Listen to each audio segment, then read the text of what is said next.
नमस्कार दोस्तों, स्वागत है हमारे YouTube चैनल में। आज हम सुनाएंगे माँ बाप को कभी दुख मत देना। अगर आप अपने माँ बाप से सच्चा प्यार करते हो ना तो इस 2 मिनट की कहानी को पूरा जरूर सुने। और अगर अंदर से एक आवाज आई तो यह कहानी अपने उन कमीने दोस्तों को जरूर शेयर कर देना जो जिद करते हैं खुद से अपनी सफलता के लिए नहीं, अपने माँ बाप से अपने शौक पूरे करने के लिए। एक लड़के ने अपने पिता से कहा, पापा मुझे नया मोबाइल चाहिए। पिता ने कहा, बेटा अभी कुछ वक्त रुक जा, फिर तुझे एक नया मोबाइल दिला दूंगा। बेटे ने कहा, आपके पास मेरे लिए कभी पैसे नहीं होते हैं, मेरे सब दोस्त अच्छे रहते हैं, किसी के पास कोई कमी नहीं है, केवल मेरे पास ही हर चीज की कमी होती है।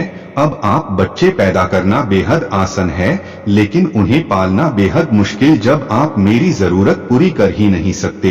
तो क्या मतलब इस घर में रुकने का? मैं घर छोड़कर जा रहा हूँ। बेटा रुक जा, मेरी बात तो सुन, हम तुझे दिल देंगे। माता और पिता ने बेटे को रोकने और समझने की काफी कोशिश की, लेकिन वो नहीं रुक। गुस्से में उसने बैग पैक किया और घर से निकाल पड़ा।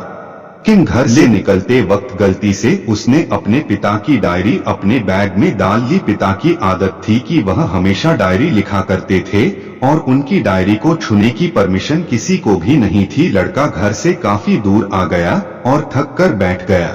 जब उसने वो डायरी देखा तो उसने सोचा, आखिर मिल ही गया खजाना। आज पता चल जाएगा कि मेरे पिताजी ने कहाँ दौलत छुपा रखी है और उन्हें किन किन लोगों से पैसे लेने हैं, और सरा का सरा लेखा झुका आज मुझे मिल जाएगा।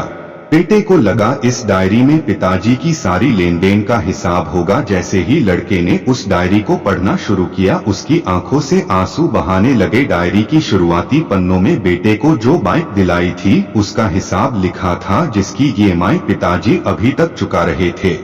दूसरे पन्नों में उसके कॉलेज की फीस और एडमिशन का कर्ज लिखा था कि इन लोगों को इतने पैसे वापस देने हैं। और सबसे आखिरी पन्ने पर लिखा था कि बेटे को अब मोबाइल दिलाना है, उसके लिए मुझे कौन कौन उधार दे सकता है, उन सभी लोगों के नाम लिखे हुए थे।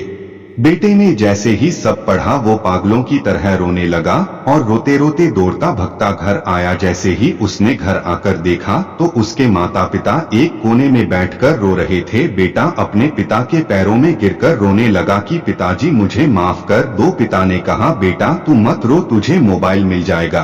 बेटे ने कहा, पिताजी मुझे आपसे कुछ नहीं चाहिए, मुझे पता चल चुका है आप इस डायरी में हम लोगों से क्या छुपाते थे। मैं अब आपको कोई कम नहीं करने दूंगा, मैं मेहनत करके सब कुछ ठीक करूंगा। ये सुनकर पिताजी ने बेटे को गले से लगा लिया। दोस्तों, माँ बाप अपना पूरा जीवन, अपनी पूरी खुशी अपने बच्चों के लिए कुर्बान कर देते हैं, लेकिन कुछ बच्चों को लगता है कि माँ बाप ने उनके लिए कुछ नहीं किया। वह कभी आपको अपनी समस्या नहीं बताते, भले ही वह कितनी ही बड़ी समस्या से गुजर रहे हो। रिश्तेदार भी उन्हें नीचा दिखाते होंगे तो भी वो सह लेते होंगे, लोग भी ताने मारते होंगे तो भी वो सह लेते होंगे, लेकिन आपसे अपनी समस्या कभी शेयर नहीं करते, क्योंकि वो आपको कभी दुखी नहीं देखना चाहते हैं। अब आपका फर्ज बनता है अपने माँ बाप को अच्छी तरह रखना और उन्हें सुख देना, ताकि वो भी अपने जीवन का बचा हुआ समय सुख में गुजर सके। यदि आप अभी भी नींद में सोए हो तो आप जग जाइए और अपने शौक पूरे करने पर नहीं, अपना करियर बनाने पर ध्यान दीजिए, क्योंकि अगर आप अपने माँ बाप के रहते कुछ नहीं कर पाए तो बाद में आप सोने का महल भी बना लोगे ना, उसमें भी आपको नींद नहीं आएगी। अपने जीवन में कुछ बेहतर कर लीजिए ताकि आपके माता पिता को उम्र होने के बाद भी काम ना करना पड़े। अगर कहानी अच्छी लगी तो इसे सभी दोस्तों के साथ शेयर कीजिए, और अगर अभी तक लाइक और सब्सक्राइब नहीं किए हैं तो जरूर कीजिए। Thanks for watching.